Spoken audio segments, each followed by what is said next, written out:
ओम नमो भगवते वासुदेवाय। ओम नमो भगवते वासुदेवाय। ओम नमो भगवते वासुदेवाय। हरे कृष्णा। आज हम हैं भगवद गीता के चौथे अध्याय के 20वें श्लोक में। सो आप सभी का स्वागत है, हार्दिक स्वागत है भगवद गीता स्वाध्याय में।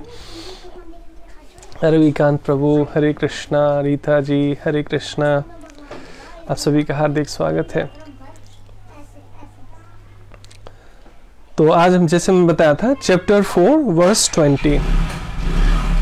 त्यक्त्वा कर्मफलासंग नित्य तृप्तो निराश्रयः कर्मणि अभिप्रवृत्त्यपि न एव किंचित करोति सः। यदि आपके पास भी भगवद गीता है तो आप रख सकते हैं। त्यक्त्वा कर्मफलासंगं नित्य तृप्तो निराश्रयः कर्मणि अभिप्रवृत्त्यपि न एव किंचित करोति सः। शब्दार्थ भगवान कहते हैं भगवद गीता के चौथे अध्याय के 20वें श्लोक में, अपने कर्म फलों की सारी आसक्ति को त्याग कर सदैव संतुष्ट तथा स्वतंत्र रहकर ऐसे भक्त सभी प्रकार के कार्यों में व्यस्त रहकर भी कोई सकाम कर्म नहीं करता। सो बहुत ही ऊंची चेतना में पहुंचे हुए लोगों का ये लक्षण है वास्तव में, और वही हम सबका लक्ष्य होना चाहिए कि कैसे हायर कॉन्शियसनेस में जिए, कैसे गॉड कॉन्शियसनेस में जिए। सो भगवान पहले लैंडमार्क बताते हैं कि क्या करने से क्या लाभ होगा, क्या हानि होगी, और उसके बाद सरल मार्ग भी बता रहे हैं। इससे पहले भगवान कहते हैं जिस व्यक्ति का प्रत्येक प्रयास, ये चौथे अध्याय के 19वें श्लोक में है, जिस व्यक्ति का प्रत्येक प्रयास इंद्रिय तृप्ति की कामना से रहित होता है, यानी नहीं होता इंद्रिय कामना में, उसे पूर्ण ज्ञानी समझा जाता है। उसे ही साधु पुरुष ऐसा कर्ता कहते हैं जिसने पूर्ण ज्ञान की अग्नि में कर्म फलों को भस्मसात कर दिया है। सो चौथे अध्याय का नाम ही है दिव्य ज्ञान, ट्रांसेंडेंटल नॉलेज। तो वास्तव में इसे पढ़ना भी बहुत आसान है, इसे सुनना भी बहुत आसान है, लेकिन वहां पहुंचना वाकई कठिन है। लेकिन असंभव कुछ भी नहीं है, इसलिए भगवान धीरे धीरे सरल मार्ग भी बताते जाएंगे स्टेप बाय स्टेप। सो भगवान कह रहे हैं 19वें श्लोक में, जिस व्यक्ति का प्रत्येक प्रयास इंद्रिय तृप्ति की कामना से रहित, मतलब केवल अपने सेंस ग्रेटिफिकेशन के लिए नहीं होता, उसे ही पूर्ण ज्ञानी समझा जाता है। उसे ही साधु पुरुष ऐसा कर्ता कहते हैं जिसने पूर्ण ज्ञान की अग्नि में, ज्ञान की अग्नि में कर्म फलों को भस्मसात कर दिया है, मतलब कर्म फल की भी इच्छा नहीं करते। अब ये बहुत बहुत ऊंची चेतना की बात है। कई बार पता नहीं कितने जन्म लगेंगे हम लोगों को ये बात समझने में, लेकिन भगवान कह रहे हैं तो हमें धीरे धीरे इसको रिलेट करना चाहिए अपने लाइफ से, और समझने का और इसको जीवन में, व्यवहार में उतारने का प्रयास करना चाहिए। लेकिन ये बहुत ऊंची अवस्था है वास्तव में, लेकिन असंभव कुछ भी नहीं होता। कार्य कठिन है, इसलिए करने योग्य है। और आज का श्लोक है, भगवान कहते हैं अपने कर्म फलों की सारी आसक्ति को त्याग कर, क्योंकि बिना कर्म फल के आसक्ति से हम कुछ करते ही नहीं, चाहे वो सांसारिक कार्य हो या आध्यात्मिक कार्य हो, कुछ न कुछ लाभ की आसक्ति से तो हम जुड़े ही रहते हैं, लेकिन उसके बिना भी मुक्त होना, और वही अकर्ता का भाव है, वही अकर्म है, जो हमने कल परसों समझने का प्रयास किया कि कर्म है अपनी इच्छा के लिए कामना सहित कर्म करना, चाहे वो आध्यात्मिक हो या सांसारिक हो। विकर्म है धर्म विरुद्ध कर्म करना, जो भक्त तो करते नहीं, करना भी नहीं चाहिए। और अकर्म है अकर्ता भाव में, जना न पाप है न पुण्य, उस फल आसक्ति से भी मुक्त होकर जो कर्म करता है वही वास्तव में अकर्म है, या अकर्ता भाव में कर्म है, या निष्काम कर्म है, या भगवत सेवा या भक्ति योग है। सीधे सीधे शब्दों में कहा जाए तो कर्म अपनी इच्छा के लिए, विकर्म पापपूर्ण कार्य के लिए, और अकर्म केवल भगवान की इच्छा पूर्ति के लिए, भगवान के संदेशों पर चलने के लिए, भगवान के बताए मार्ग का अनुसरण करने के लिए। जब भी हम जीवन जीते हैं तो उसे ही असल में भक्ति योग कहा गया है, और उसे ही अकर्म कहा गया है, या निष्काम कर्म कहा गया है। केवल भगवान की प्रसन्न, वहां पर प्राइम फोकस भगवान होते हैं। हरे कृष्णा प्रभु जी, धन्यवाद, प्रणाम मनीष प्रभु। सो अपने कर्म फलों की सारी आसक्ति को त्याग कर सदैव संतुष्ट, ऐसा नहीं कि कभी कभी संतुष्ट होते ऐसे भक्त, सदैव संतुष्ट तथा स्वतंत्र रहकर और कोई दुनियादारी में से कोई आसक्ति बहुत ज्यादा होती नहीं है ना, तो वो एक्चुअली स्वतंत्र रहते हैं। सभी प्रकार के कार्यों में व्यस्त रहकर, देखिए भगवान का स्टेटमेंट है ये। एक तो कह रहे हैं फल आसक्ति से रहित होकर, मतलब फल की कोई ज्यादा आसक्ति नहीं है, और सदैव संतुष्ट रहते हैं, क्योंकि भाई ईश्वरी इच्छा में अपनी इच्छा मिला देते हैं, और वह सभी प्रकार के कार्यों में व्यस्त रहकर। ऐसा नहीं कि भगवान कह रहे हैं कि वो पहाड़ों के गुफाओं में जाके वो केवल मंत्र जाप करने लगता है, ऐसा नहीं कह रहे भगवान। इस चेतना में आने के बाद सभी प्रकार के कार्यों में व्यस्त रहकर भी कोई सकाम कर्म नहीं करता। मतलब सकाम कर्म मतलब जिसमें बंधन होता है, कभी पाप कभी पुण्य का, इससे वो मुक्त हो जाता है। कितना सुंदर स्टेटमेंट है भगवान का। सो दिव्य ज्ञान, इस अध्याय का ही नाम ही है दिव्य ज्ञान। इसको समझने की आवश्यकता। बड़े से बड़े जो विद्वान भी हो जाते हैं सांसारिक रूप से, उनको भी ये सहज सा ज्ञान समझ नहीं आता, क्योंकि आध्यात्मिक ज्ञान से दूरी रहती है, प्रशिक्षण से दूरी रहती है। अब तात्पर्य समझते हैं श्रील प्रभुपाद द्वारा। श्रील प्रभुपाद और सभी गुरुजन आचार्यों को प्रणाम। ओम अज्ञानतिमिरान्धस्य ज्ञानाञ्जन शलाकया चक्षुरुन्मिलितं येन तस्मै श्रीगुरुवे नमः। तप्त कांचन गौरांगी राधे वृंदावनेश्वरी वृषभानुसुते देवी प्रणमामि हरिप्रिये। वाञ्छाकल्पतरुभ्यश्च कृपा सिन्धुभ्य एव च पतितानां पावनेभ्यो वैष्णवेभ्यो नमो नमः। जय श्री कृष्ण चैतन्य प्रभु नित्यानंद, श्री अद्वैत गदाधर श्रीवासादि गौर भक्तवृंद। हरे कृष्णा कृष्ण कृष्ण हरे हरे, हरे राम राम राम हरे हरे। नमो विष्णुपदाय कृष्ण पृष्ठाय भूतले श्रीमते भक्ति वेदांत स्वामिनिति नामिने। नमस्ते सरस्वती देवी गौरवाणी प्रचारिणे निर्विशेष शून्यवादी पाश्चात्य देश तारिणे। हरे कृष्ण। सो आप सभी का पुनः स्वागत है। अब हम प्रभुपाद की कमेंट्री पढ़ने और समझने का प्रयास करते हैं। आज हम हैं चौथे अध्याय के 20वें श्लोक में। कर्मों के बंधन से इस प्रकार की मुक्ति तभी संभव है, तो क्योंकि ना कई बार पढ़ के भी डर लगता है, अरे कैसे होगा, हम लोग कैसे कर पाएंगे। लेकिन प्रभुपाद इसको आसान करने के लिए, हम सबको समझाने के लिए बताते हैं कि कर्मों के बंधन से इस प्रकार की मुक्ति तभी संभव है जब मनुष्य कृष्ण भावना भावित होकर हर कार्य कृष्ण के लिए किए। एकदम स्ट्रेट, एकदम सिंपल। कृष्ण भावना भावित व्यक्ति भगवान के शुद्ध प्रेम वश ही कर्म करता है। फलस्वरूप उसे कर्म फलों के प्रति कोई आकर्षण नहीं रहता, अर्थात उसके जीवन का ऐसी प्रोग्रामिंग हो चुकी होती है, ऐसे वो ट्यून हो चुके होते हैं भगवान के शुद्ध भक्त, कि वो जो कुछ भी कार्य करते हैं वास्तव में भगवान को निमित्त मानकर, भगवान को केंद्र में रखकर और भगवान को ही प्रसन्न करने हेतु भगवान की इच्छा अनुसार। इसलिए वो कर्म फल की आसक्ति से अपने आप ही स्वतः ही आकर्षित नहीं होते, उसे मुक्त रहते हैं। यहां तक कि उसे अपने शरीर निर्वाह के प्रति भी कोई आकर्षण नहीं रहता, उसका शरीर के प्रति भी बहुत ज्यादा अटैचमेंट नहीं रहता। नहीं तो संसार में देखिए घर में बड़े बड़े शीशे लगाए गए हैं, और आदमी जितनी बार भी इधर उधर जाता है एक बार शीशे की तरफ जरूर मुड़ के देखता है कि मैं कैसा दिखता हूँ। है ना। तो शरीर के प्रति तो ऐसा नहीं है कि आपको इग्नोर करना है या शरीर के स्वास्थ्य का या खान पान का ध्यान नहीं रखना है, निश्चित रूप से, क्योंकि ये पता है इससे पहले तो हम मतलब इंद्रिय तृप्ति के लिए, संसार को भोगने के लिए हम वास्तव में अपने शरीर का भी ध्यान रख रहे थे या उसकी साज सज्जा कर रहे थे। नील कहते ना, तेल फूले क्रीम कंधी से नकली रूप सजाओगे, तो वो सब कुछ कर रहे थे। लेकिन अब चेतना बदल गई है। अब वास्तव में इसलिए सुंदर दिखना है क्योंकि भगवान का बच्चा हूं ना, तो सुंदर दिखना हमारा कर्तव्य है। मैं सुंदर दिखूंगा तो भगवान को भी अच्छा लगेगा ना। आपके बच्चे स्मार्ट दिखते हैं तो माता पिता को अच्छा लगता है ना। वैसे हम सब भगवान के बच्चे हैं ना, तो हम अच्छे दिखेंगे, स्वस्थ रहेंगे, है ना, ज्यादातर बीमार नहीं रहेंगे, अनावश्यक दुखी परेशान नहीं रहेंगे, तो भगवान को भी अच्छा लगता है ना।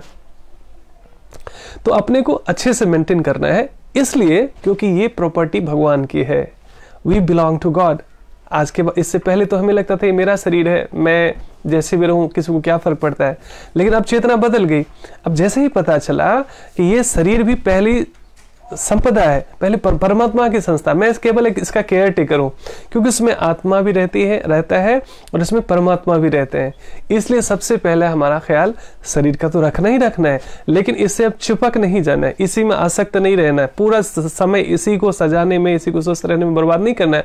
स्वस्थ भी इसलिए रहना है, योग, ध्यान, प्राणायाम, जिम, जो भी हम कुछ करते हैं वो भी अब इसलिए करना है ताकि ये शरीर हम अधिक से अधिक स्वाध्याय में, सत्संग में, साधना में और सेवा में लगा सके, सहयोग में लगा सके, और उसका केंद्र भगवान हो। भगवान की प्रसन्नता के लिए, उनकी सेवा के लिए इस शरीर को स्वस्थ रखना है, हर तरीके से मन को भी स्वस्थ रखना है, शरीर को भी स्वस्थ रखना है। तो हर तरीके से विन विन सिचुएशन है। जैसे हम भगवान को भोग लगाते हैं तो आखिर प्रसाद किसको मिलता है? हम सबको ही मिलता है।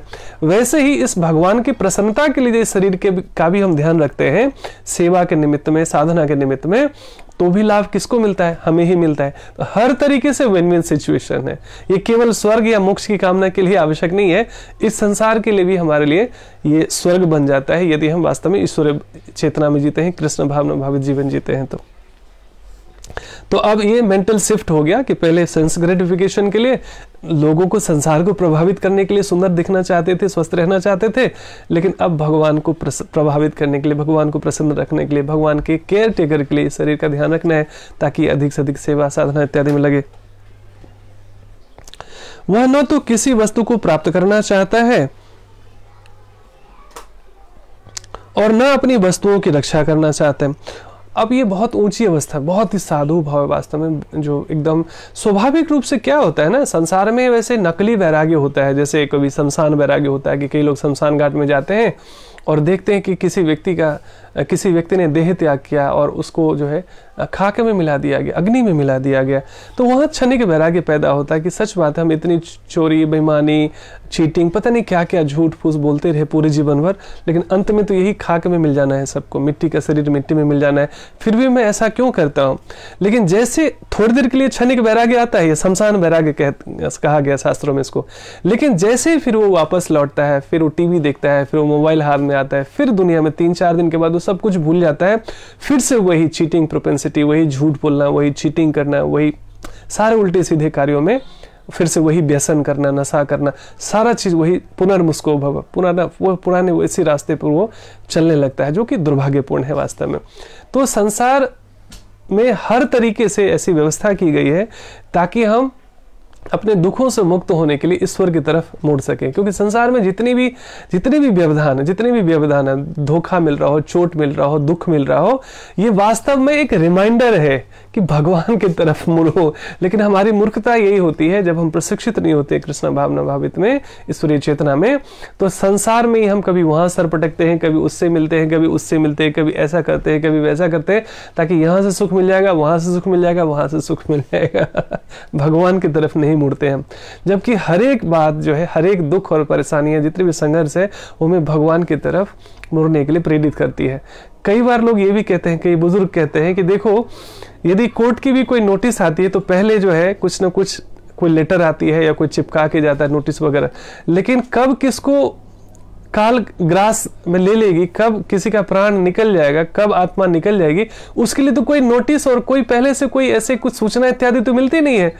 तो साधु मुस्कुराते हुए कहते हैं कि जब भी आपको दुख मिले, वो एक नोटिस है, भगवान की तरफ मुड़ो। बाल पकने लगे, लोग रंग लेते हैं, बाल पकने लगे तो समझिए पहला नोटिस है।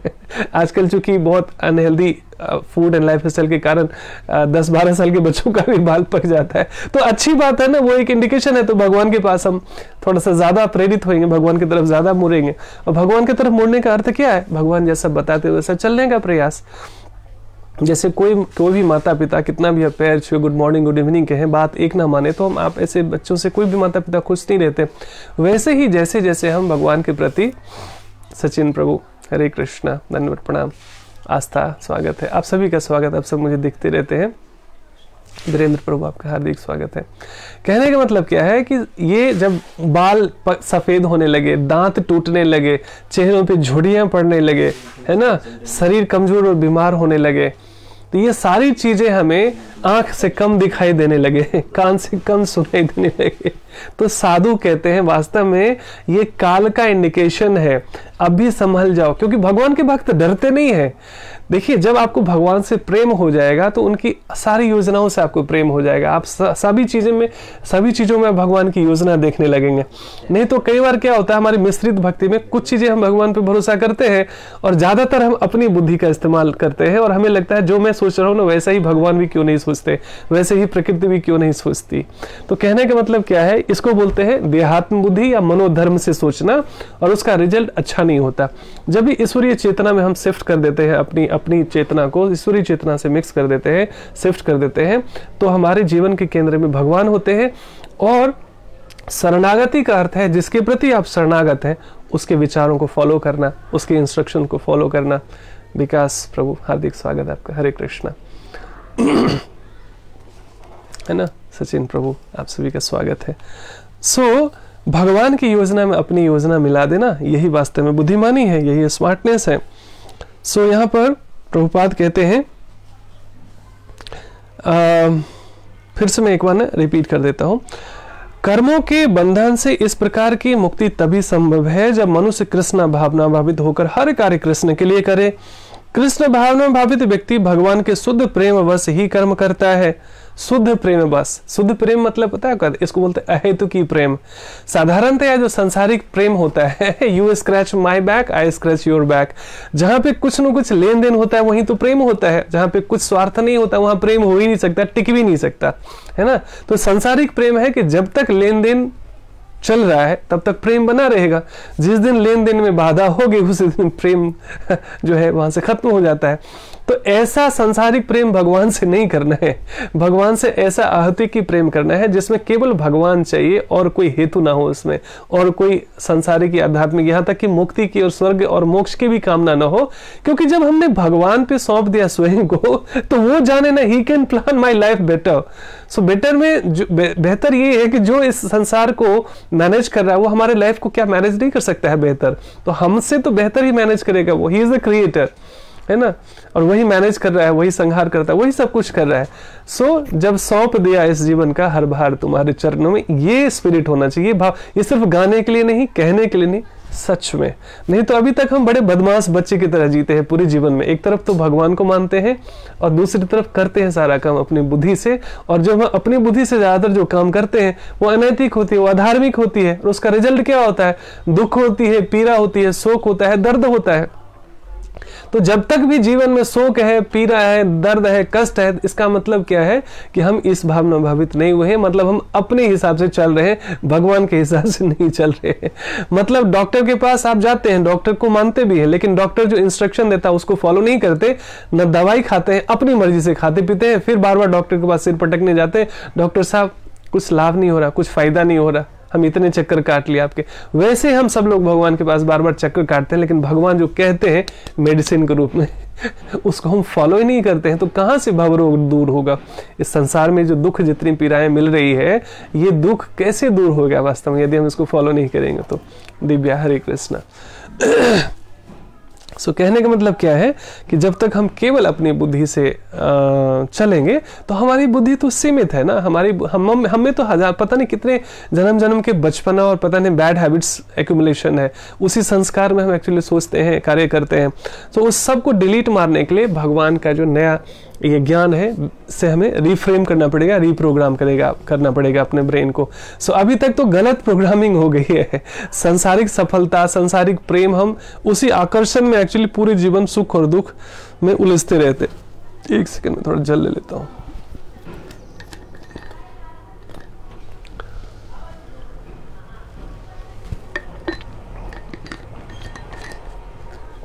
सो अस्थाई सुख का मार्ग है ये जो भगवत गीता का संदेश है वास्तव में। काजल, हरे कृष्णा। ये जो भगवत गीता का जो संदेश है वास्तव में ये है way to permanent happiness. Temporary happiness के लिए तो एक बच्चों को भी पता है, आइसक्रीम खा लेंगे खुश हो जाएंगे, मूवी देख लेंगे खुश हो जाएंगे, मिठाई खा लेंगे खुश हो जाएंगे, चॉकलेट खा लेंगे खुश हो जाएंगे, और जैसे वही बड़ा बच्चा होता है तो ड्रिंक कर लेंगे तो खुश हो जाएंगे, है ना, इलिसिट रिलेशनशिप में रहेंगे तो खुश हो जाएंगे, है ना, कुछ थोड़ा सा लॉटरी लग जाए तो खुश हो जाएंगे, बड़ा मकान बना लेंगे तो खुश हो जाएंगे, बड़ी नौकरी, है ना है ना, अच्छे लड़की या अच्छे लड़के से शादी हो जाएगी तो खुश हो जाएंगे, अच्छी गाड़ी मतलब ये जीवन भर ये चलता रहता है। कोई बुराई नहीं इसमें, ना धन में बुराई है, ना पति पत्नी में बुराई है, ना मकान में बुराई है, ना जॉब या बिजनेस में बुराई है। बुराई है जब हम केवल एकमात्र लक्ष्य उसको समझ लेते हैं, उसी में चिपक जाते हैं। जीवन निर्वाह के लिए सब तो जीवन की यात्रा है, चलता ही रहेगा, चलना ही चाहिए। लेकिन असली जो लक्ष्य है, जो हम सब फॉरेनर हैं, भगवान के धाम से आए हैं, हम यहाँ पर यात्रा कर रहे हैं, ज्ञान हो गया कि अपने कर्मों की वजह से सुख दुख पूरे जीवन झेलते रहते हैं। अब इससे बार बार ट्रैप नहीं होना, बार बार इसमें फंसना नहीं है। उसका मार्ग है, ये है परमानेंट हैप्पीनेस का रास्ता, सीक्रेट ऑफ परमानेंट हैप्पीनेस। बाकी जो टेम्पररी प्लेजर है, भगवान 18वें अध्याय में कहते हैं, संसार जिसको जितने भी रजोगुनी चीजें होती है ना बहुत आकर्षित करती है ना, वो आपको लगेगी ना वाह यही तो जिंदगी है। रजोगुण मतलब रजोगुण में क्या होता है कि सांसारिक आकर्षण हमें आकर्षित करती रहती है, हमें लगता है काश ये मिल जाए तो मैं सुखी हो जाऊंगा है ना, ये पूरे जीवन चलता रहता है। एक इच्छा की दीवार खत्म नहीं होती, हम दूसरी खड़ी कर लेते हैं, तो ये चीज चलता रहता है। उसमें क्या करते हैं, उस रजोगुण में, उस आकर्षण में गलती क्या करते हैं, अबोध होने के कारण, प्रशिक्षित नहीं होने के कारण, विवेक जागृत नहीं होने के कारण हम जहर जैसी चीजों को अमृत समझकर आकर्षित कर लेते हैं। नहीं तो नशा क्यों करता है व्यक्ति, उसे मजा आता है तभी तो कर रहा है ना, वही मजा सजा बन जाती है बाद में, है ना। लोग ड्रग एडिक्ट बन जाते हैं, पता नहीं क्या क्या, आपको पता ही है क्या क्या उसके दुष्परिणाम है। तो ड्रग तो एक एग्जाम्पल है। इस तरह से नाना प्रकार के हम कई सारे गलत व्यसनों से, है ना, गलत वासनाओं से आ सकते हैं और उसका रिजल्ट दुख होता है। तो ये शुरू में ना अमृत जैसा लगता है, इसलिए तो आकर्षित करता है, लेकिन बाद में उसका रिजल्ट जहर जैसा बनता है, भगवान कहते हैं 18वें अध्याय में।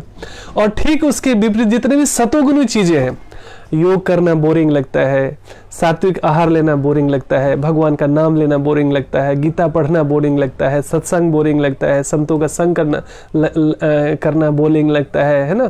कहने का मतलब क्या है, आप देखोगे, आप बचपन से लेकर अभी तक आप एनालिसिस करोगे तो जितने भी अनहेल्दी चीजें हैं, जो कंटेमिनेटिंग चीजें हैं, जो डिग्रेडिंग चीजें हैं, वो सब हमें बहुत आकर्षित करती है, बड़ा अच्छा लगता है। और ठीक इसके विपरीत जितने भी अपग्रेडिंग है, अपलिफ्टिंग चीजें हैं, जितने भी अच्छी चीजें हैं, शुभ चीजें हैं, है ना, सात्विक चीजें हैं, वो जहर जैसा लगता है। इसीलिए हम उससे आकर्षित नहीं होते। जो जहर जैसा लगता है वो बाद में अमृत बनता है। और ठीक उसके विपरीत जो तमोगुण और रजोगुनी जो चीजें होती है, वो शुरू में जहर जैसा आकर्षित करती है, बाद में वो अमृत जैसा आकर्षित करती है और बाद में वो जहर बनती है। सो हमें रजोगुण तमोगुण से ऊपर उठकर सतोगुण में स्टैब्लिश करना पड़ेगा खुद को। और उसके लिए डेली लगातार चरे बीती चलते एक अच्छे अभ्यास से हमें अपने हाथ जो है भक्तों के हाथ में और भगवान के हाथ में पकड़ा देना है, शास्त्रों के हाथ में पकड़ा देना है। बाकी सब अपने आप होगा, बिना कुछ ज्यादा जजमेंटल हुए पड़े। सत्य का मार्ग है, थोड़ा चोट लगेगा, थोड़ा सा ठोकर लगेगा, थोड़ा सा मान अपमान मिलेगा, थोड़ी सी असुविधाएं होगी, लेकिन पता चल गया कि मार्ग सही है, फिर आप निश्चिंत हो जाते हैं। सो भगवान को इस तरह से जब हम सौंप देते हैं भगवान के ज्ञान में और भगवान के संदेशों में, तो हम एक्चुअली पूर्ण शरणागत होते हैं। और जो पूर्ण शरणागत हो गया वो भय मुक्त हो जाता है, चिंता मुक्त हो जाता है, सुरक्षित हो जाता है। इसी का आज जो है भगवान कह रहे हैं 4थे अध्याय के 20वें श्लोक में, त्यक्त्वा कर्म फलासंगम नित्य तृप्तो निराश्रयः, अर्थात अपने कर्म फलों की सारी आसक्ति को त्याग कर सदैव संतुष्ट तथा स्वतंत्र रहकर, देखिए कितने एक एक शब्द अपने आप में, आसक्ति को त्याग कर सदैव संतुष्ट, ये सोच के ही कितना अच्छा लगता है। स्वतंत्र, वी ऑल वांट फ्रीडम। सो असली फ्रीडम यही है जब हम भगवान के ज्ञान में जीने लगते हैं। वह सभी प्रकार के कार्यों में व्यस्त रहकर, ये भी नहीं कह रहे कि भगवान एक जगह बैठकर तपस्या करता है, निष्क्रिय हो जाता है। सभी प्रकार के कार्यों में व्यस्त रहकर भी कोई सकाम कर्म नहीं करता, मतलब किसी भी कर्म बंधन में नहीं फंसता, पाप पुण्य से ऊपर उठ जाता है। सो तात्पर्य में श्रील प्रभुपाद कहते हैं, कर्मों के बंधन से इस प्रकार की मुक्ति तभी संभव है जब मनुष्य कृष्ण भावना भावित होकर हर कार्य कृष्ण के लिए करे। कृष्ण भावना भावित व्यक्ति भगवान के शुद्ध प्रेम वश ही कर्म करता है, शुद्ध प्रेम वश, अहेतु की प्रेम, जहां पर केवल प्रेम के लिए प्रेम हो, कोई हेतु ना हो। देखिए कई बार क्या होता है, जैसे हमारे वेदों में ना कर्मकांड बताए गए हैं। सो वेद का भी उद्देश्य है नास्तिक व्यक्ति को आस्तिक बनाना, भूले भटके लोगों को घर वापसी कराना, है ना। तो हमें कहा जाता है कि ये यज्ञ करोगे तो पुत्र लाभ होगा, ये यज्ञ करोगे तो धन लाभ होगा, ये यज्ञ करोगे तो स्वर्ग लाभ होगा, है ना। नाना प्रकार के, चूंकि क्या होता है ना, जब तक हेतु ना पता हो, जब तक लाभ ना पता हो, हम कुछ भी नहीं कर सकते, हम कुछ भी करते ही नहीं है। जब तक पहले ही हम पूछ लेते भाई इसका फायदा क्या होगा, इसका फायदा क्या होगा, इसका फायदा क्या होगा। सो जन्म से लेकर अभी तक हम लोग अंतिम सांस तक एक ट्यून हो गए हैं कि जिस चीज में फायदा होगा वही करेंगे, और वही हम करते आए हैं। तो सांसारिक फायदे के बारे में तो हम बहुत प्रशिक्षित हो गए, किताब से, कॉलेज से, स्कूल से जाकर, अपने दोस्तों से, पेरेंट्स से, फैमिली से, फ्रेंड्स से। सांसारिक लाभ के बारे में हम बचपन से बहुत ट्यून हो गए, लेकिन आध्यात्मिक लाभ क्या होगा ये कई बार नहीं पता होता। तो हमारे वेदों में, शास्त्रों में कर्मकांड बताया गया, भाई एकादशी का व्रत करोगे तो ये लाभ हो जाएगा। इससे देखिए हर तरीके से लाभ ही लाभ होता है। लेकिन धीरे धीरे धीरे धीरे धीरे धीरे जब हम प्रगति करते हैं तो पता चलता है कि केवल सांसारिक लाभ और सांसारिक कामना के लिए नहीं भक्ति की जाती है। ये तो शुरुआती की अवस्था है और कोई प्रॉब्लम नहीं है, कोई दिक्कत नहीं है। भगवान भी कहते हैं 4 प्रकार के लोग मेरे पास आते हैं। लेकिन धीरे धीरे धीरे धीरे भगवद गीता का संदेश है हमें हमारी चेतना को उन्नत करने के लिए, है ना। सो अभी हम क्या होता है कि हम सांसारिक लाभ और जोड़ घटाव से ही एक्चुअली भक्ति भी करते हैं, सत्संग भी करते हैं, साधना भी करते हैं। लेकिन धीरे धीरे जब प्रगति करते हैं, मैंने पहले भी उदाहरण दिया कि जब बच्चा बहुत छोटा होता है उसे स्कूल भेजने के लिए कई बार माँ को कई यत्न करना पड़ता है, पेरेंट्स को कई बार झूठी कहानियां बनानी पड़ती है, उसको टॉफी देना पड़ता है, कई बार अच्छे अच्छे कलरफुल लंच बॉक्स लाके देना पड़ता है, कलरफुल टॉयज लाके देना पड़ता है, तरह तरह के उसके लिए डिश बनानी पड़ती है। ये सारा प्रलोभन किस लिए? प्रेरित करने के लिए, क्योंकि वो स्कूल जाए। बच्चा अभी ट्यून नहीं हुआ, बच्चे को पता नहीं स्कूल में जाने से क्या लाभ है, हानि है। लेकिन जो बड़े हैं उनको पता है भी स्कूल जाएगा तो एक बेहतर इंसान बन पाएगा, एक अच्छा नागरिक बन पाएगा, परिवार के लिए भी, समाज के लिए, देश के लिए भी और पूरे विश्व के लिए भी। तो उसके लिए एजुकेशन बहुत जरूरी है। बच्चा जाना नहीं चाहता, बच्चा बहुत पैम्पर्ड है, बच्चा माँ के गोद में रहा हुआ इतने समय से, कभी वो अलग गया नहीं, अभी एक नया माहौल है। माँ के लिए भी बहुत ना, पत्थर कहते हैं ना, कलेजे में पत्थर रखकर, कि माँ के लिए भी बहुत बहुत टफ स्टेप होता है जब वो बच्चे को स्कूल भेजना चाहती है। और एक दिन ऐसा भी आता है कि धीरे धीरे वही बच्चा जो किसी प्रलोभन से स्कूल जा रहा था, जैसे जैसे वो प्रगति करता है, एक दिन उसको समझ में आ जाता है कि जितना भी टॉफी था, टिफिन था, ड्रेस थे, टॉयज थे, ये हमें प्रेरित करने के लिए था, लेकिन केवल टॉयज और टिफिन बॉक्स के लिए स्कूल नहीं जाया जाता है। स्कूल जाने का पर्पस और भी हायर है। वैसे ही शुरू में हमारे जो शास्त्र हैं, हमारे संत हैं, कई सारे चीजों को, कई सारे रिचुअल्स दिया उन्होंने मुझे, ताकि नास्तिक व्यक्ति आस्तिक बन सके। लालच में ही सही, कुछ कामना के लिए, कुछ प्राप्त करने के लिए भगवान के पास तो आओ। और जैसे भी करके व्यक्ति डर से या लालच से जाता है स्कूल, तो धीरे धीरे उसकी प्रगति होती है। वैसे धीरे धीरे जब हम धर्म से जुड़ते हैं, अध्यात्म से जुड़ते हैं, तो धीरे धीरे जब प्रगति करते हैं तो पता चलता है कि केवल ये खिलौने के लिए और मिठाई के लिए और सांसारिक लाभ के लिए भक्ति नहीं है, साधना नहीं है। लेकिन ये न किन प्रकार हम आना तो शुरू करें, क्योंकि स्कूल ही नहीं जाएगा बच्चा तो प्रगति क्या होगी। तो इसलिए जैसे भी ये न किन प्रकार कभी डरा कर, कभी लालच देकर स्कूल से हम जिस तरह प्रेरित करते हैं बच्चे को, उस तरह साधु और शास्त्र हमें प्रेरित करते हैं कि come back to God head, come back to your real self, know your real self, who you are. तुम अमृत पुत्र हो और तुम यहाँ घुट घुट के जी रहे हो। इतनी छोटी सी जिंदगी के लिए तुम्हारा मनुष्य का शरीर नहीं मिला है, बड़े भाग मानुष तन पावा। सो रॉयल्स रॉयल्स को यदि तुम खेत जोतने के काम में लेते हो तो इससे बड़ा मूर्ख कौन होगा भाई? रॉयल्स रॉयल्स जैसा। तो वैसे हमें ना ह्यूमन बॉडी मिला है, कुत्ते बिल्ली बिच्छू बंदर का शरीर नहीं मिला, ह्यूमन लाइफ मिला, ह्यूमन बॉडी मिला है। सोचिए कितनी बड़ी बात है। इट्स अ बिग इवोल्यूशन, ये बहुत बड़ा विकास है, ये बहुत बड़ी उपलब्धि है वास्तव में। लेकिन उसको भी हम केवल आहार निद्रा में, भय मित्रों में, छोटी छोटी चीजों में हम अगर इंडल्ज कर देते हैं तो साधु इस पर हंसते हैं और भगवान भी दुखी होते हैं कि देखो मेरा बच्चा अज्ञानता में, मेरे ज्ञान में नहीं जीकर संसार के ज्ञान पर उसको पूरा भरोसा है। 2 + 2 4 होता है, हम डाउट नहीं करते हैं। भाई किसने बताया आपको? भाई शुरू में 2 + 2 हो सकता है मेरे पापा ने बताया, मेरी मम्मी ने बताया हो, ठीक बात है। उनको किसने बताया? उनके भी मम्मी पापा ने बताया। भाई उनको किसने बताया? उनके टीचर ने बताया। मतलब क्या है, 2 + 2 4 होता है। हम डाउट नहीं करते, उस पर पूरा ट्रस्ट करते हैं, क्योंकि मेरे से बड़ों ने बताया। वो भी किताबों में भी लिखा, हमारे पास किताब भी है, तो उन किताबों पे हम पूरा ट्रस्ट करते हैं, मैथमेटिक्स पे, ज्योग्राफी पे, हिस्ट्री पे। बट भगवान के संदेश से डाउट करते हैं, किसी ने लिख दिया होगा, पता नहीं भगवान ने बोला होगा कि नहीं बोला होगा।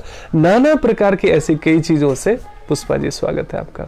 हम डाउट करते हैं लेकिन संसारिक चीजों पे डाउट नहीं करते। यहां तक कि ऐसा भी देखा गया है कि किसी का बच्चा नशा करने लग जाए तो उसको भी उतना बुरा नहीं लगता, थोड़ा बुरा लगता है, लेकिन वही यदि साधु बन जाए, यदि वो ब्रह्मचारी बन जाए, यदि वो समर्पित हो जाए मंदिर में, तो बड़ा खलबली मच जाता है, पूरा तहलका मच जाता है। अरे माता पिता को छोड़कर एक व्यक्ति देखो ब्रह्मचारी बन गया, सन्यासी बन गया, ये घोर कलयुग आ गया। मतलब एक वो कौन सा हाउस होता है जहां पर शराबियों को नशा छुड़वाने के लिए भेजा जाता है, रिहैबिलिटेशन हाउस, वहां भी चला जाए, नशेड़ी हो जाए, मतलब सारे बाह्यात आदमी मतलब कार्य कर ले, वही व्यक्ति स्वीकार कर लेता है, समाज स्वीकार कर लेता है। लेकिन वही व्यक्ति अगर साधु बन जाए प्रेरित होकर, है ना, जैसे अमेरिकन हिप्पीज थे वो हैप्पी बन गए। सो जब तक वो नशा कर रहे थे, महीनों महीनों नहीं नहाते थे, मांसाहार करते थे, व्यभिचार करते थे, सारे बाह्यात करते थे, वो बड़े बड़े बाल करते थे, तो उतने नाराज नहीं होते थे उनके माता पिता। उनको लगता था अरे ये नालायक हो गया, हाथ से निकल गया। लेकिन जैसे उनको पता चला कि मेरा 6-6 महीने से लोग घर नहीं आते थे, पैसे बर्बाद करते थे, लेकिन जैसे उनको पता चल गया कि ये ब्रह्मचारी बन गया, ये मंदिर में अब रहने लग गया, तो सारे लोग केस मुकदमा करने के लिए आ जाते थे प्रभुपाद पर कि मेरे बच्चे को आपने मेरे से छीन लिया है, आपने बेकार लिया है। बच्चे को पूछते थे हाँ भैया मैंने कुछ किया है क्या, तुम जाओ पूछो किसी बच्चे से या सन्यासी से, क्या मैं रोकता हूँ? अरे वो अपने, ये मंदिर है, कोई भी आ सकता है, कोई भी जा सकता है। आप भी रुकना चाहते हो रुक सकते हो, और नहीं रुकना चाहते हो तो मैं किसी को रोक नहीं सकता। आप जबरदस्ती किसी को रोक सकते हैं क्या? लेकिन जब उसे ऊंचा स्वाद मिल जाता है, वही हिप्पीज जो नहाते नहीं थे, नशा करते थे, व्यभिचार करते थे, मांसाहार करते थे, जुआ खेलते थे, गाली गलौज करते थे, कुत्ते बिल्ली की तरह नर्क की जिंदगी जीते थे, अब क्या हुआ, वो डेली नहाते हैं, धोती कुर्ता पहनते हैं, तिलक लगाते हैं, 16 माला का जप करते हैं, मांसाहार नहीं, नशा नहीं। नशा मतलब चाय भी नहीं पीते। कई बार हमें लगता है चाय में थोड़ी नशा है। अच्छे से अच्छे भक्त, और कई जगह आश्रम में, सत्संग में मैंने देखा चाय परोसते हुए।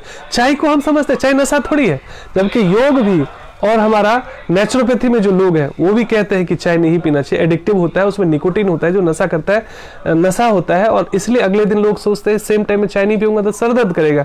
लेकिन अच्छे से अच्छे लोग चाय छोड़ नहीं पाते, उनको लगता है जैसे प्राण मांग लिया हो किसी ने चाय छोड़ने के लिए बोला हो। तो वो इसलिए होता है, इसलिए संघर्ष होता है। कई लोग कहते हैं मैंने 1-1 साल मीट मछली खाना छोड़ दिया, 1-1 साल मैंने नशा छोड़ दिया, फिर से पकड़ लिया। जी प्रभु जी क्या करें? कारण एक ही है। Just moment.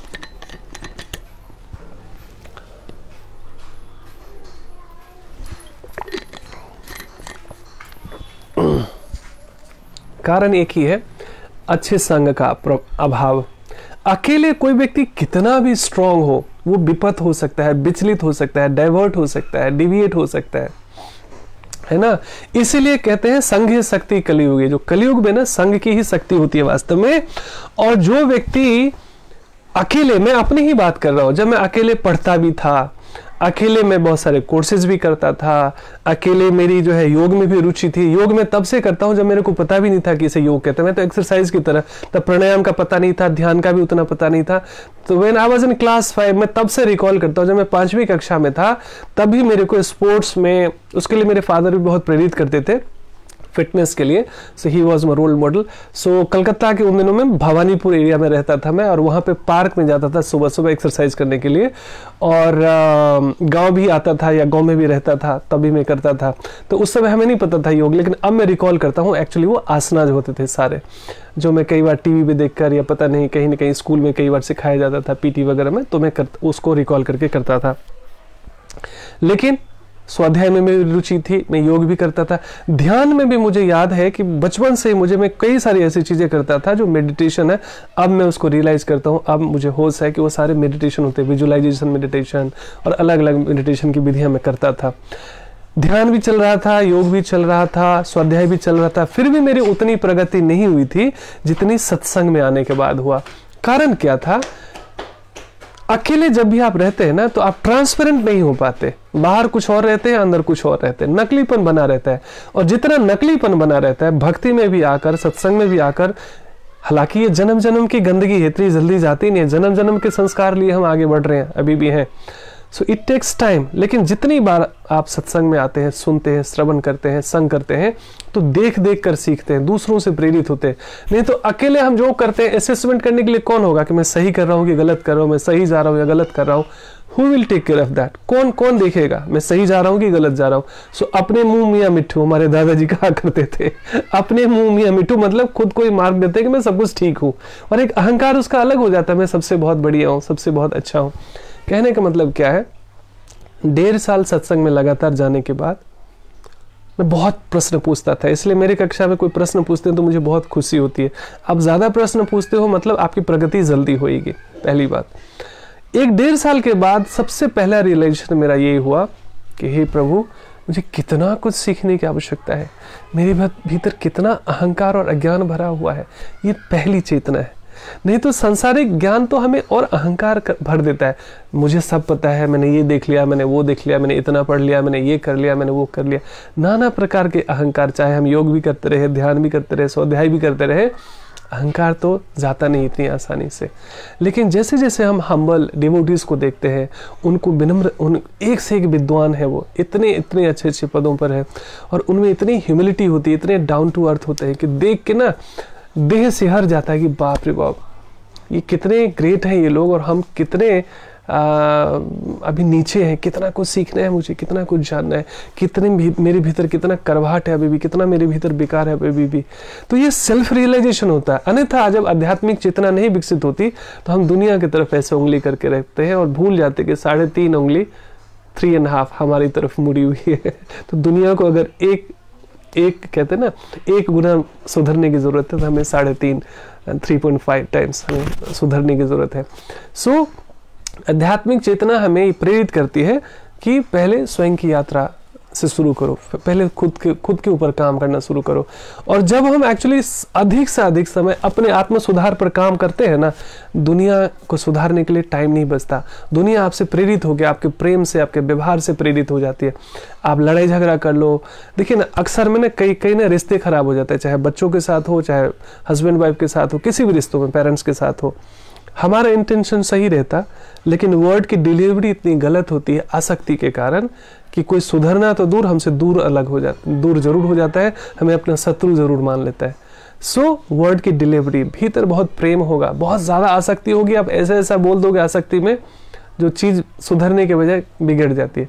तो अनासक्त होकर, बार बार भगवद गीता के एक श्लोक कहता है, अनासक्त होकर कम से कम अटैचमेंट रख के, है ना। भगवान से ज्यादा आसक्ति बढ़ेगी, संसार से आसक्ति कम होगी। संसार से ज्यादा आसक्ति होगी, भगवान से आसक्ति कम हो जाएगी। सो हायर टेस्ट डेवलप करना है, जैसे ईश्वरीय चेतना में जीने लगे, मतलब हमारा हायर टेस्ट डेवलप हो रहा है, तो जितने भी विकार है, जितनी भी बुरी आदतें हैं, धीरे धीरे छूटती चली जाती है, और ये अपने आप होता चला जाता है। बस हमें पूर्ण इस चेतना में, पूर्ण शरणागति में अपने आप को छोड़ देना है, एक हाथ पकड़ा देना है भगवान को, अपने गुरुजनों को, मेंटर्स को, कि आप जैसा ठीक समझे हमारे लिए देखें। तो ये प्रेम भक्ति है, अहेतु की प्रेम।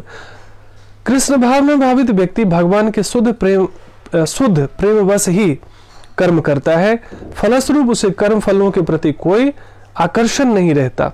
ये बहुत ऊंची चेतना है, इतना आसान नहीं है, लेकिन प्रयास तो करना ही है। यहां तक कि उसे अपने शरीर निर्वाह के प्रति भी कोई आकर्षण नहीं रहता, इसलिए बहुत ज्यादा शरीर पे भी साज सज्जा पर ध्यान नहीं देते। लेकिन हम चूंकि उससे ऐसी चेतना में अभी नहीं है, तो हमें निश्चित रूप से अपना अच्छा ख्याल रखना चाहिए। और ये क्यों नहीं शरीर निर्वाह पर भी ध्यान देते, उसका कारण है क्योंकि वो पूर्णतया कृष्ण पर आश्रित रहता है। कि बंगाली में कहावत है सुंदर, जो साधु कहते हैं, चैतन्य महाप्रभु सहित कहा करते थे कि मारे कृष्णा राखे के और राखे कृष्णा मारे के। मतलब भगवान जिसकी रक्षा करते हैं ना, उसका कौन क्या बिगाड़ सकता है। वास्तव में साधु इसी चेतना में जीते हैं। और फिर मारे कृष्ण राखे के, यदि भगवान उतर जाए कि हमें दंडित करना है, हमें पनिश करना है, फिर मुझे दुनिया का कौन सा व्यक्ति है जो बचा सकता है ना। कोई साम दाम दंड भेद कोई भी लगा ले, लेकिन भगवान यदि आ जाए कि मुझे पनिश करेंगे वो, तो फिर कौन, हु कैन सेव मी। लेकिन जब हमने सौंप दिया स्वयं को भगवान को कि मैं आपका नालायक बच्चा हूँ, मुझे नहीं पता क्या सही है क्या गलत है, he takes care of myself. और ये सच में होता है, सब करके देख सकते हैं। लेकिन बनावटी नहीं, आधे अधूरे मन से, पूर्णता से सच में अपना हाथ भगवान को दे देना, अपना जीवन भगवान को सौंप देना, एंड वो फिर सच में हमें गाइड करता है। जब तक हम अपनी बुद्धि लगाते रहते हैं ना, तब तक कहते हैं तुम मस्त रहो, तो भगवान कहते हैं तुम अपने काम में तो मैं अपने धाम में, तुम मेरे नाम में तो मैं तेरे काम में। So this is the exchange. भगवान ये प्रकृति अनावश्यक हमें डिस्टर्ब नहीं करते। यहाँ तक कि देखिए ना, कोई चोर करना चाहता है, उसकी भी योजना सफल हो जाती है, लेकिन उसका कर्मफल लगता है उसे, तो ऐसी कामना करता है तो भगवान उसकी नालायकों की भी कामना कई बार पूरी कर देते हैं। और हम यदि भगवान की कामना करेंगे तो भगवान क्यों नहीं मिलेंगे हमको, है ना। सो हमारी जैसी कामना होती है, सो हमारी एक कामना या तो हमें फंसाती है पनिश करने के लिए, और एक कामना हमें मुक्त करती है, अपलिफ्ट करती है। सो ये विवेक जागृत करता है स्वाध्याय और सत्संग। तो इसलिए हमें प्रतिदिन सत्संग सुनने का प्रयास करना चाहिए। वह न तो किसी वस्तु को प्राप्त करना चाहता है और न अपनी वस्तुओं की रक्षा करना चाहता है। ये साधु भाव, बहुत ऊंची चेतना, पूर्ण अनासक्त।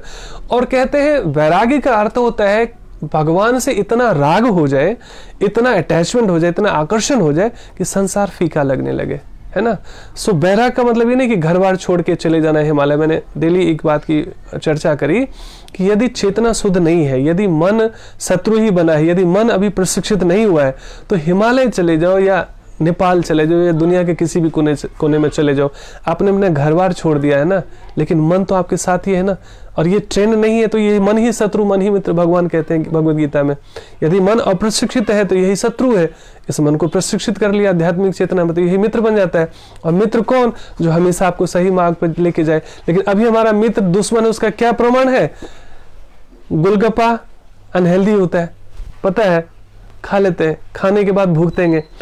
गोलगप्पा तो एक एग्जांपल दे रहा हूं मैं, वैसे कभी कभार खा सकते हो आप लोग, लेकिन मैंने तो देखा है कई लोगों को खा के इन्फेक्शन में बीमार पड़ते, फिर डॉक्टर के चक्कर लगाते हैं। तो जितना हो सके हाइजीन का ध्यान रखना चाहिए। तो कहने का मतलब क्या हुआ? अभी मन ने किया, लड़ाई कर लो, लड़ाई कर लिया, गाली देना है गाली दे दो, नशा करना है नशा कर लो। मतलब मन अभी हमें डोमिनेट कर रहा है, मन हमारा मालिक बना हुआ पड़ा है। मतलब ऐसा मन तो शत्रु है ना, दोस्त तो ऐसा दोस्त तो दुश्मन हुआ ना, जो हमें गलत मार्ग पर ले जा रहा हो, जो हमें नशा के लिए प्रेरित करता हो, जो मुझे गलत चीजों के लिए प्रेरित करता हो, तो दुश्मन हो गया ना, दोस्त थोड़ी है वो। लेकिन है अपना ही मन, अपना ही बच्चा है, उसको ट्रेन करना है ना। दूसरे का मन तो अब इसमें शिफ्ट नहीं कर सकते, एक बार सॉफ्टवेयर फीड हो गया है। अब इसको क्या करना है? ट्रेनिंग देना है, धीरे धीरे धीरे धीरे धीरे धीरे इसी मन को प्योर करके मित्र बनाना है। मित्र बन गया, कैसे पता चलेगा? आपका दुख कम हो जाएगा, चिंता कम हो जाएगी और सुरक्षा का भाव कम हो जाएगा। जैसे जैसे धर्म में रुचि बढ़ने लगे, ज्ञान में रुचि बढ़ने लगे, परमात्मा में रुचि बढ़ने लगे, इसका मतलब क्या है? मेरा मन मित्र बन रहा है और ये मित्र आपको सही मार्ग पे गाइड करेगा और बेकार की चीजों से आपको मना करेगा। तो समझिए ये प्रगति है हमारा। वह न तो किसी वस्तु को प्राप्त करना चाहता है और न अपनी वस्तुओं की रक्षा करना चाहता है। वह अपनी पूर्ण सामर्थ्य में अपना कर्तव्य करता है। पूर्ण सामर्थ्य में देखिए क्या है कि कभी दान की बात आती है, कभी सेवा की बात आती है। ये सारी चीजें क्या होता है, कई बार ना हम उसमें भी कई बार हम झूठ बोलते हैं, जी हमारे पास ये नहीं है, हमारे पास वो नहीं है, मैं ये नहीं कर सकता। इसका मतलब हम भगवान को भी धोखा देते हैं। वास्तव में भगवान हमें बखूबी जानते हैं कि हमारे पास कितनी क्षमता है। सो जब भी भगवान की सेवा की बात आए तो हमें ईमानदारी से सहयोग करने का प्रयास करना चाहिए। सो उसमें अपनी पूर्ण सामर्थ्य से, अपने चाहे तन से, मन से, धन से, हम सबको भगवान ने अलग अलग तरीके से सामर्थ्य बनाया है। बहुत बिरले लोग होते हैं जिनको तन भी, मन भी, धन भी, तीनों से भगवान ने सामर्थ्य बनाया हुआ है। तो वैसे हमें तीनों से सहयोग करने का प्रयास करना चाहिए धर्म के प्रचार में, भगवान के संदेशों के प्रचार में। उसका स्वार्थ क्या है कि मेरे जीवन में जो सुकून और खुशी आए, दूसरों के जीवन में भी खुशी और सुकून आए, है ना। नानक दुखिया सब संसार। सो उसी भाव में दूसरे के दर्द को अपना दर्द समझना, मेरे जीवन में जैसा आनंद आया वैसा उनके जीवन में भी आए। इसलिए धर्म प्रचार की आवश्यकता। मुझे भी ये बात डाइजेस्ट नहीं होती थी कि भाई भगवान इतने कमजोर हैं क्या कि उनको प्रचार की जरूरत है, गीता बांटो, सत्संग करो, ये क्या जरूरत है? भगवान इतने कमजोर हैं क्या? धीरे धीरे समझ में आया कि ना तो भगवान को जरूरत नहीं है गीता बांटने की, भगवान को जरूरत नहीं है सत्संग की। भगवान तो जो नालायक लोग होते हैं उनको भी पता नहीं क्या क्या दे रखा है। सो भगवान कर्मास देखते हैं कि हमारे कर्मास कैसे हैं। लेकिन क्या होता है, अब जैसे बुद्ध थे, उनको इतना दर्द लेने की क्या आवश्यकता थी? वो तो मुक्त हो गए थे, निर्वाण प्राप्त कर चुके थे। तो गाली सुनने की, अपमान सुनने की, घूम घूम कर प्रचार करने की क्या आवश्यकता थी? अब वो वापस जाते तो भी उनको राज्य मिल जाता अपना। ऐसा नहीं, राजा बेटा बेटा ही होता है। कोई बच्चा घर छोड़ के भी चला जाए, वो 20 साल में भी आए तो लोग स्वीकार कर लेते अगर अपना बच्चा वापस लौट गया। लेकिन वो बुद्ध तो ऐसे निकले थे, फिर लौटने के लिए निकले नहीं थे, वो दूसरे और सारे दुखी लोगों के उद्धार के लिए निकले थे। तो यही प्रेम और करुणा का भाव होता है। इसलिए हम जैसे बद्ध जीवों को भगवद गीता की जरूरत है, भगवद गीता बांटने की जरूरत है, भगवद गीता को समझने की जरूरत है, सत्संग की जरूरत है, धर्म प्रचार की जरूरत है। इस प्रेम और करुणा में कि मुझे जैसा आनंद मिला, मैं जैसे तनाव मुक्त हुआ, मैं जैसे चिंता मुक्त हुआ, मैं जैसे सुरक्षित अनुभव कर रहा हूँ भगवान की पूर्ण चेतना में, वैसे ही और लोगों की मैं उंगली पकड़ पकड़ के उनकी हेल्प कर सकूं।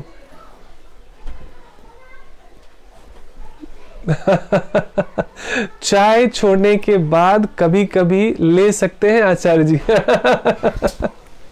देखिए होता क्या है, जैसे मैंने अभी अभी उदाहरण दिया था थोड़ी देर पहले कि कई लोग कहते हैं मैं 1-1 साल तक मांसाहार छोड़ दिया, 1-1 साल तक नशा छोड़ दिया, फिर से पकड़ लेते हैं। कारण उसका वही है, अच्छे संग में ना होना। अच्छे संग में यदि मैं भी नहीं रहता तो मेरा भी संकल्प टूट जाता। मैंने भी जीवन में कई सारे संकल्प लिए और वो धराशायी हो गए, टूट गए। कारण क्या था, हम अपने बल पे लग रहा था कि I can do it, I can control it, I can dominate it. वो ज्यादा टिकता नहीं है। संग की आवश्यकता होती है। संग मतलब कोई आपको टोकने वाला हो, कोई आपको देखने वाला हो, कोई आपको समझाने वाला हो। तो अच्छी बात है कि अभी आप इसी बहाने चाहे फेसबुक के माध्यम से, सोशल मीडिया के माध्यम से आप संग में आए हैं। तो इसमें ऐसे मैं भी एक यूनिट हूँ, समुद्र का एक बूंद हूँ मैं। ऐसे मेरे जैसे जब बहुत सारे बूंद से आप जुड़े रहते, दिन रात आपको ऐसे ही चीजें सुनने को मिलती है, देखने को मिलती है, तो भीतर इतना सुंदर सॉफ्टवेयर डेवलप होगा कि आपकी तृष्णा खत्म हो जाएगी। मैं चूंकि शुरू से ही चाय नहीं पीता था, इसलिए मेरे लिए संघर्ष नहीं था, लेकिन मेरे घर में सबको जब चाय छोड़ना पड़ा, उन सबके लिए बहुत चुनौती थी, उनके लिए बहुत बड़ा त्याग था। ठीक है ना। शुरू से ही ईश्वर की कृपा से मैं शुरू से ही, जैसे कई बार स्टूडेंट लाइफ से ही देखता हूँ मैं, सिगरेट पीना, गुटखा और ड्रिंक लेना बहुत एक लगता है इट्स अ कॉमन थिंग, बहुत फैशन। और ये वेब सीरीज हमारे ने ऐसे चीजों को परोस रही है घर घर में। लोग कहते हैं कि अंग्रेज ने हमारी संस्कृति खराब कर दी, मुगलों ने। सबसे ज्यादा आज टेलीविजन घर घर में हमारे संस्कारों की धज्जियां उड़ा रहा है, ऐसी बाह्यात चीजें परोस रहा है। हमें लगता है क्या हो जाएगा, पिक्चर ही तो है, लेकिन हमारे भीतर उसका आकर्षण बैठ रहा है। जो आप ज्यादा देखते हैं, आपको टेस्ट लेने का, वैसा ही करने का तो भाव भीतर जाएगा ना। रजोगुण में हम रहते हैं ना, इसलिए साधु तो हम लोगों को कहते हैं कि टीवी मत देखो, सिनेमा मत देखो। बट ये ठीक बात है कि कलयुग में हम लोग उतने तो नहीं रह सकते, और टीवी और सिनेमा भी नहीं देखें। आज आपके पास मोबाइल में सब कुछ उपलब्ध है, टीवी भी, न्यूज भी, सीरियल भी, सिनेमा भी, सब कुछ। अब कहाँ बचोगे। तो जब तक खुद को प्रशिक्षित नहीं करेंगे ना, तब तक बुरी आदतें जाती नहीं है। रही बात कभी कभी चाय पीने की, तो ये तो ड्रिंक करने वाला भी पूछ सकता है, प्रभु जी मैंने नशा छोड़ दिया, अल्कोहल छोड़ दिया है, लेकिन क्या कभी कभी नशा कर सकते हैं ना, कभी कभी तो चलेगा ना। ये जहर के समान है। जहर चाहे डेली लेता हो कोई, चाहे कभी कभी लेता हो, जहर तो जहर ही है ना।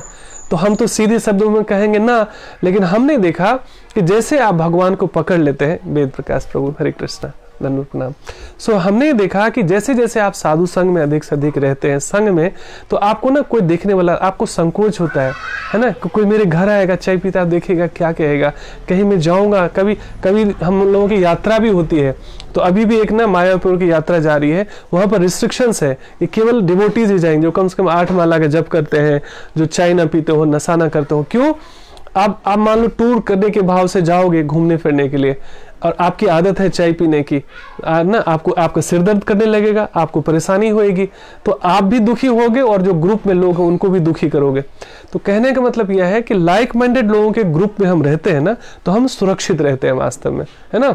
भगवान बुद्ध भी कहते हैं, मैं बार बार इस चीज की चर्चा करता हूं, कि कोई सत्य के मार्ग पर अकेला हो, कोई व्यक्ति अकेला सत्य के मार्ग पे भी चलता हो, तो बाहर इतना डिस्ट्रैक्शन है, इतना व्यवधान है वास्तव में चारों तरफ कलयुग की माया से, कि वो उसको इतना परेशान करेगी, उसको इतना बार बार उसको दोस्त मिल जाएंगे, अरे चलो आज सिगरेट पीते हैं, चलो आज डिस्को जाते हैं, चलो आज नशा करते हैं, चलो आज मूवी जाते हैं। बार बार यदि ऐसे लोगों के साथ ही वो है, तो वो बिबिल्डर्ड हो जाएगा, अकेला विचलित हो जाएगा। कई लोग कहते हैं, कई लोग मतलब हमारे कई योगा स्टूडेंट्स आते हैं, बड़े भले लोग हैं, कहते हैं जी मैंने 1 साल मीट छोड़ दिया था, मछली खाता था, मैं छोड़ दिया। अब मेरे माता पिता शपथ देने लगे, नहीं तुम्हें मेरी कसम है, तुम्हें खाना ही पड़ेगा बेटा, तू तो कमजोर हो जाएगा। मतलब क्या है, प्रशिक्षित नहीं होने के कारण लोग गलत चीजों के लिए, अच्छे भक्त भी डाउट करते हैं, जी मैं तो नहीं खाता, बच्चे को ना मीट और अंडा देना पड़ता है, डॉक्टर ने बता दिया। अरे हमारे ऋषि मनु फल फूल खाते थे, स्वस्थ रहते थे, नेचुरोपैथी में हम लोग बताते हैं कि अब यहाँ तक कि आप जो है दूध भी आप हो सके तो छोड़ दो, क्योंकि दूध भी प्रकृति पैदा करती है बच्चे के लिए, उसका दूध हम छीन के खा जाते हैं। लेकिन चूंकि गांधी जी भी एक बार जो है, क्या बात है, हमारे वीरेंद्र प्रभु कह रहे हैं कि लगभग 35 सालों से चाय कॉफी कोल्ड ड्रिंक नहीं पिए। वाह वाह वाह, कोई परेशानी नहीं। ये होता है योग भाव। अब देखिए ये प्रभु जी कोई सन्यासी नहीं है, हिमालय पे गृहस्थ जीवन में रहे हैं। ये बैंक में अधिकारी थे, रिटायर हुए हैं, और रिटायर होने के बाद भी ये प्रतिदिन योग शिक्षा देते हैं, जहां तहां जाकर बड़े बड़े इनके सेमिनार्स होते हैं। और इतने बुजुर्ग हैं, कितने सामान्य बात है, कह रहे हैं 35 साल से मैंने चाय कॉफी और कोल्ड ड्रिंक छोड़ दिया, कुछ नहीं होता। सही बात है, मन को प्रशिक्षित करने की बात है, ये सब कमजोरियां हैं। अब सोचिए ना, भगवान के लिए एक चाय नहीं छोड़ सकते हम, एक नशा नहीं छोड़ सकते हम, एक मांसाहार नहीं छोड़ सकते उनकी प्रसन्नता के लिए, क्योंकि भगवान यहाँ खान पान के बारे में भी कहते हैं कि जैसा अन्न वैसा मन। तो 3 प्रकार का भोजन भी हमारा होता है ना, तमोगुण वाला, रजोगुण वाला और सतोगुण वाला। तो जैसा हम अन्न ग्रहण करते हैं वैसा हमारा मन प्रशिक्षित होता है। एक हर एक चीज की ऊर्जा होती है ना। कोई नशा करता है आदमी तो ऐसे क्यों उसके पैर ढोलने लगते हैं और कैसे वो फालतू फालतू बातें करने लगता है, क्योंकि उस ड्रिंक की, उस केमिकल की एक अपनी ऊर्जा थी जिसके गिरफ्त में वो आ गया है। नशा हमें लगता है हम करते हैं, लेकिन नशा एक्चुअली हमें भोग रहा है, वास्तव में हमें कंट्रोल कर रहा है, हमें डोमिनेट कर रहा है। सो बहुत मुश्किल है, लेकिन आसान इसलिए हो सकता है क्योंकि जब आप संघ में रहेंगे ना, ग्रुप में रहेंगे, तो एक ही चीज बार बार जब अच्छी चीजें सुनेंगे, है ना, देखेंगे, तो आप प्रेरित होंगे। नहीं तो अकेले की बस की बात है नहीं, है ना। इसलिए संघ की आवश्यकता है। मैंने अपने जीवन में, मैंने बताया ना, मैं योग करता था, ध्यान भी करता था, पढ़ता भी था, ईश्वर की कृपा से अच्छे संस्कारों में था। शुरू से ही कोई गुटखा, नशा, सिगरेट या ऐसी कुछ कोई ऐब थी नहीं, है ना। हाँ, लेकिन मांसाहार हम लोगों के यहाँ होती थी, जो कि हमारे यहाँ बलि प्रदान होता था। तो वो हम लोग शुरू में, हमें याद है, बहुत डर के हम मतलब रो के खाते थे कि नहीं खाना नहीं खाना। लेकिन कई बार आप ऐसे माहौल में होते हैं, उनको लगता है इसी से ताकत मिलेगी, इसी से ये मिल जाएगा। लेकिन जैसे हम होश में हुए बड़े हुए, होश आया, भक्तों का संग मिला, योग साधना इत्यादि से जुड़े, सालों हो गए छूटे हुए, है ना। कोई तृष्णा भी नहीं होती। अब तो ऐसा हो गया कि कोई बगल में भी खा लेना, कोई मेरे को कोई फर्क नहीं पड़ेगा। नहीं तो कई बार होता है ना कि आपके सामने, मान लीजिए आपने सिगरेट पीना छोड़ दिया, आपके सामने कोई 10 दिन सिगरेट पड़े, 11 दिन आपको लगेगा अरे फिर से मैं भी ट्राई करता हूँ एक बार। लेकिन ऐसा विरक्ति पैदा हो, ये तभी संभव होता है जब ऊंचा स्वाद लग जाए।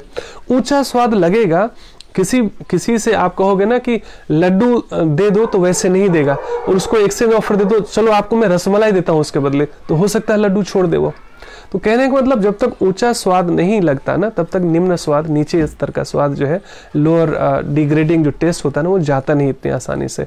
इसलिए हमें स्वाध्याय, सत्संग, साधना और सेवा की जरूरत होती है, अकेले नहीं। इसलिए कम से कम वीक में एक दिन मंदिर भी जाना चाहिए, और कम से कम वीक में एक दिन सत्संग भी सुनना चाहिए। कम से कम एक दिन, मैं बता रहा हूँ, ज्यादा का कोई लिमिट नहीं है। जैसे आप जैसे लोग प्रतिदिन सत्संग सुनते हैं, मैं जानता हूँ कि आप सुबह शाम जब भी मौका मिलता है, आप में से बहुत लोगों को मैं जानता हूँ, मैं जब भी देखता हूँ उनको, तो सत्संग में रहते हैं किसी न किसी ग्रुप में। सो जूम के माध्यम से बहुत सारे हमारे ग्रुप से, जिसमें हम लोग अलग, हमारे इस्कॉन के भी सत्संग होते रहते हैं, उसका मैं जूम लिंक भेजता हूँ। मेरे प्रोग्राम्स आते हैं, उसका मैं वीडियो वगैरह डालता हूँ यूट्यूब वगैरह पे।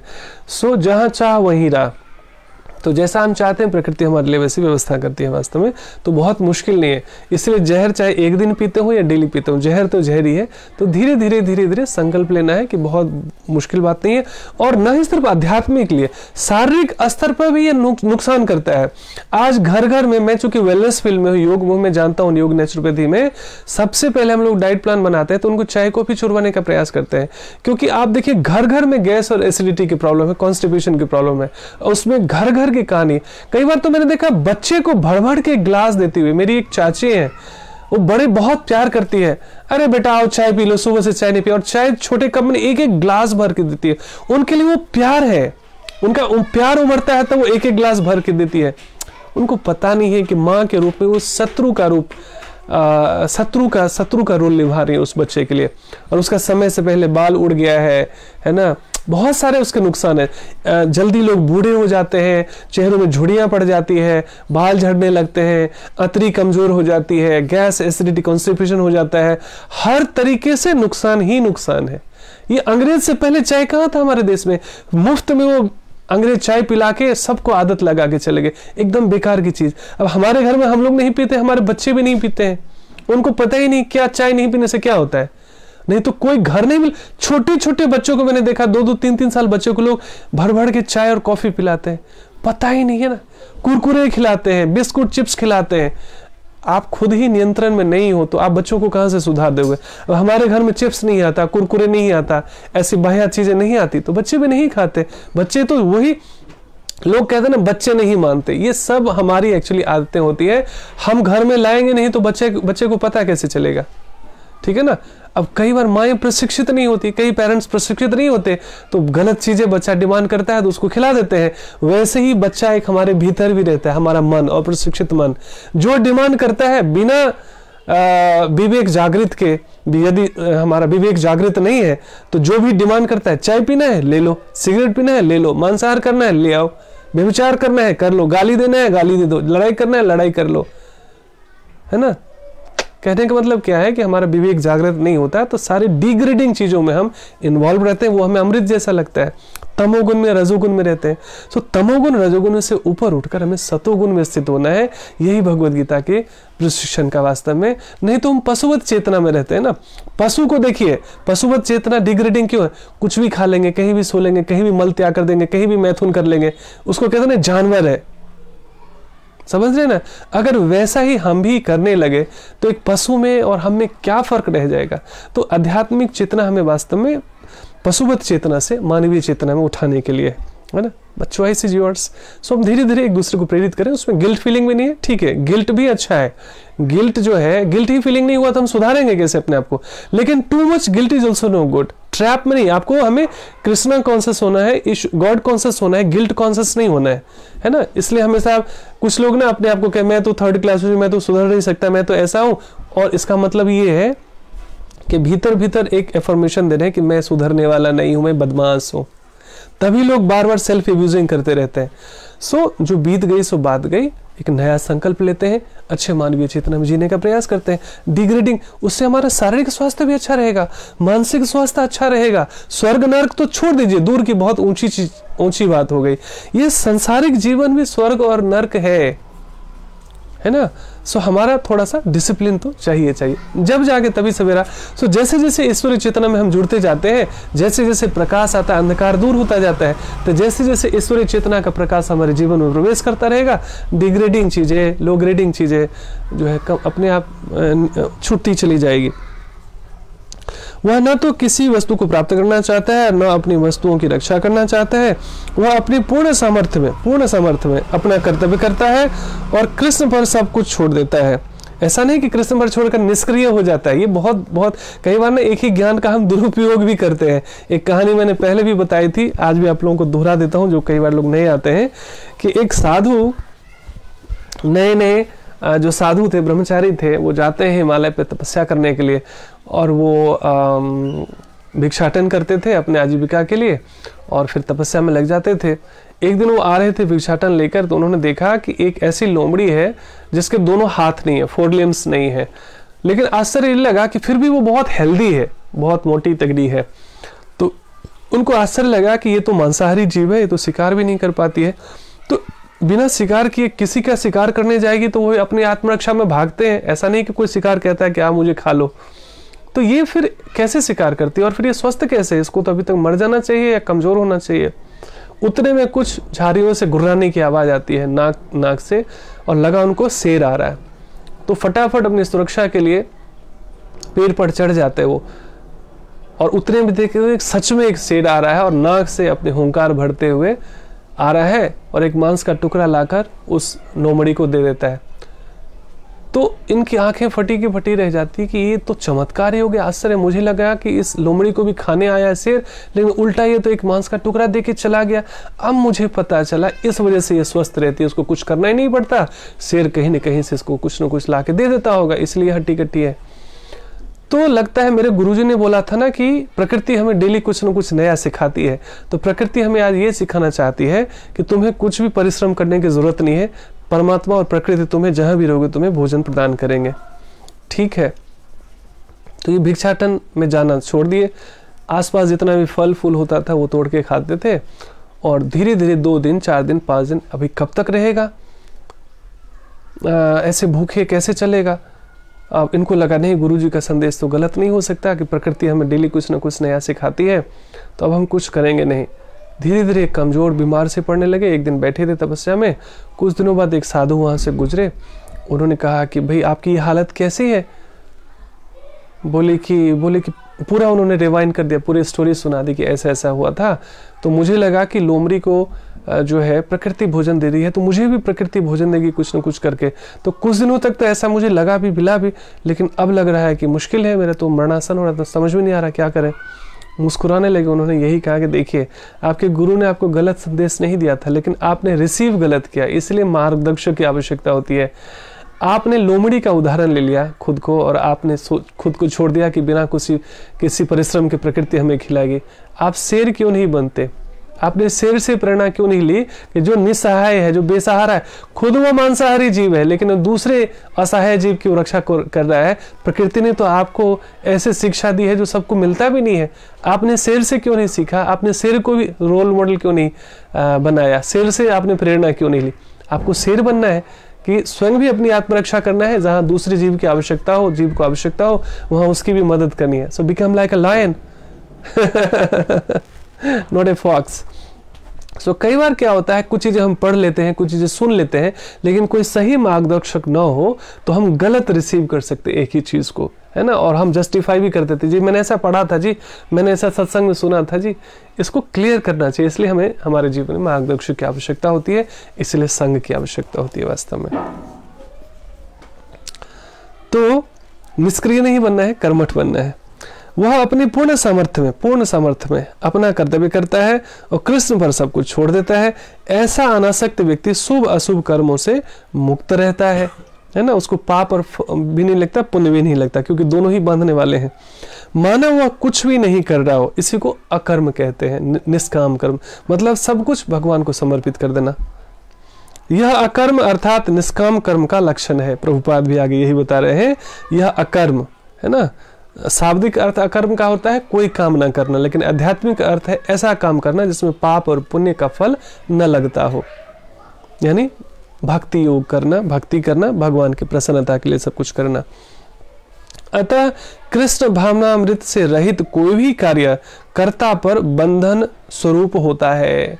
मतलब यदि कोई गॉड कॉन्शियस नहीं है, कृष्णा कॉन्शियस नहीं है, केवल अपनी बुद्धि से वो अच्छा कार्य भी कर रहा है, तो क्या कह रहे हैं? अतः कृष्ण भावना मृत से रहित, मतलब जो कृष्ण भावनामृत में नहीं है, फॉलो नहीं कर रहा भगवान का इंस्ट्रक्शन, कोई भी कार्य ऐसे व्यक्ति के लिए कर्ता पर, मतलब जो भी कोई वो कार्य कर रहा है, बंधन स्वरूप होता है। बंधन मतलब कभी पाप से कभी पुण्य से बंधना, और फिर जन्म मृत्यु जरा व्याधि के चक्र में ट्रैप हो जाना, इसको बद्ध जीवन कहते हैं। और विकर्म का यही असली रूप है, और यही वास्तव में उनके लिए विकर्म हो जाता है, यानी पापपूर्ण कर्म हो जाता है, जैसा कि पहले भी बताया जा चुका है। So that was the message of the day today. So आज था हमारा भगवद गीता के 4थे अध्याय का 20वां श्लोक। सो बहुत बहुत धन्यवाद आप सभी का, इतने धैर्य से आप सुनते हैं, मेरा भी उत्साहवर्धन करते हैं। सो आप लोग आते हैं तो मुझे भी ऊर्जा मिलती है। सो आप सबको बहुत बहुत धन्यवाद।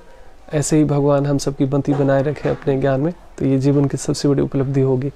सो कोई प्रश्न या जिज्ञासा हो तो आप लिख के हमें छोड़ सकते हैं। जब भी मैं देखूंगा तो मैं उसका आंसर करूंगा, नहीं तो मैं अगले लेक्चर में उसका आंसर करने का प्रयास करूंगा। आप सबका दिन शुभ हो, मंगलमय हो। बहुत बहुत धन्यवाद।